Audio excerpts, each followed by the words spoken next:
So I'm here on this video by IamAahron, and the video is called Still in That Same Salon, right?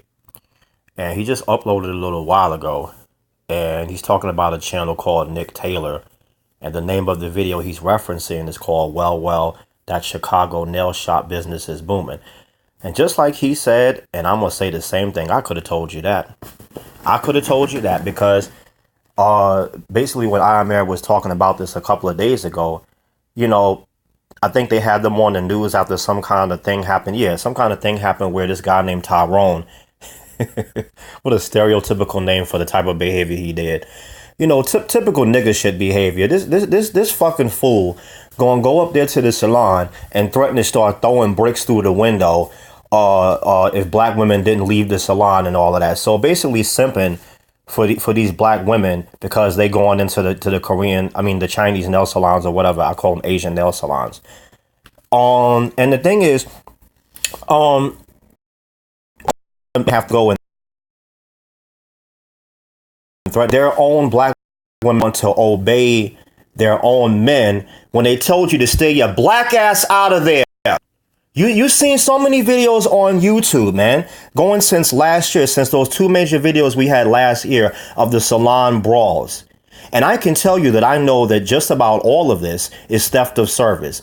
Basically, a person coming to a place and they get services done like hair or nails done. It's just like Dine and Dash where they eat and then when the check comes, they don't want to pay for it. They make up all kind of excuses. So most likely a lot of these women, if not all of them, are making up excuses why they're not satisfied with the work or whatever. And they don't want to pay a fucking dime or they want to pay a really cheap price. Like these people don't have to work hard for their money.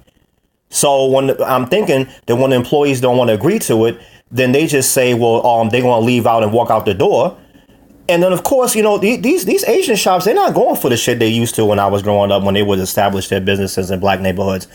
They ain't going for you talking about how you going to put hands on them because you don't want to pay, and they ain't going to let you walk out their shop without paying them the money that you owe them. So they're laying hands on them. They're laying hands on them, and they're justified in doing that. But going back to the point where black men said, if you don't like the way you're getting treated in these Asian salons, no matter what the reason is, don't come there. If you see other women getting dragged or getting held against their will from leaving, and you don't know the reason, or you don't believe that it's theft of service, or you see them beating the dog shit out of them, then it might make you think, well, maybe I shouldn't go to these salons. Maybe I should support not going there if I think that black women are being mistreated. But that's not what we have going on here, is it? That's not what we have going on here, you know, and it goes back to something I was not going to touch on this subject. I've been hearing about this shit since last year, and I was not going to say nothing, but I'm sick of hearing about it. It goes just like this. Doesn't it seem kind of strange that, you know, these Asians that have black women come into their businesses, such as salons and nail salons, hair salons, things like that? Doesn't it seem kind of strange that they would allow themselves to be found out that they're beating the dog shit out of their bread and butter demographic, which is black women? You know, wouldn't it make sense that they wouldn't want to ruin their reputation, because word of mouth does get around? And the news stories, you know, the news just love shit like this. They love different demographics going against each other. And when it comes to the Asians and the blacks, they just love this fuck shit, because that's exactly what it is. It's fuck shit. It's funny how these just happen to find out about all these stories, right?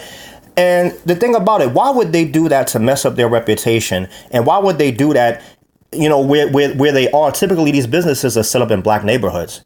So you mean to tell me they're going to just start beating the shit out of these women or putting hands on them in order to ruin their reputation and be ran out of town as hard as they work to sell their business to get there? That makes no fucking sense, and you know it doesn't. It's theft of service 9 times out of 10. And I said this before. But your own men, black men, right? We tell you, do not fucking go in these shops. You don't like what you see on the news, stay your black ass the fuck out of there. And you act like you're too stupid to follow simple instructions. But yet you go on and on how black men don't protect you. And I made videos about this, talking about how black women want protection from black men, or black men should protect this, and I'll link to it. You want protection without obedience. Okay? You want protection without submission, or basically, you know, just abiding by what somebody asks you to do, but you want them to look out for you.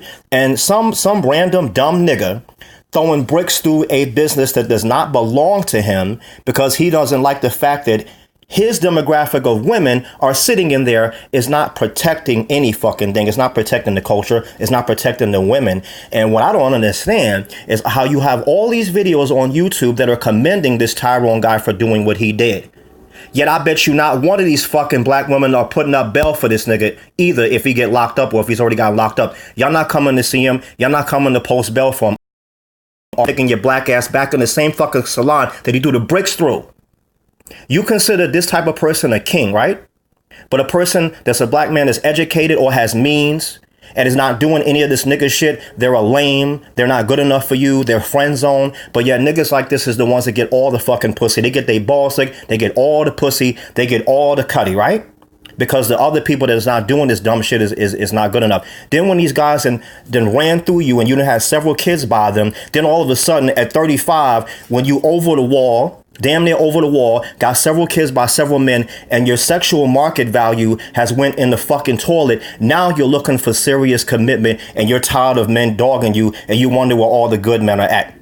And just like IamAahron said that he was quoting somebody else that said something in the comment section, you want to know where all the good men are at? Look no fucking further than your friend zone. The same guy that was not good enough for you, that you said, oh, you're not my type.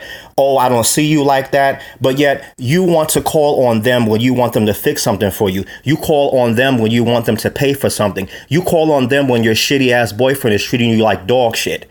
You call on them for that. Or you call on them in the rare case that you want somebody to eat your pussy. Now all of a sudden these friend zone people are good for you. But you will commend somebody like this for throwing bricks through a window is the same person you give the ass to, but the proper black men that got some sense on here, introspective black men of reform on YouTube, you don't follow their basic advice to stay your fucking ass out of these businesses if you have a problem with the way that other demographics treat you. I don't understand the idiocy in this. I really, really, really don't.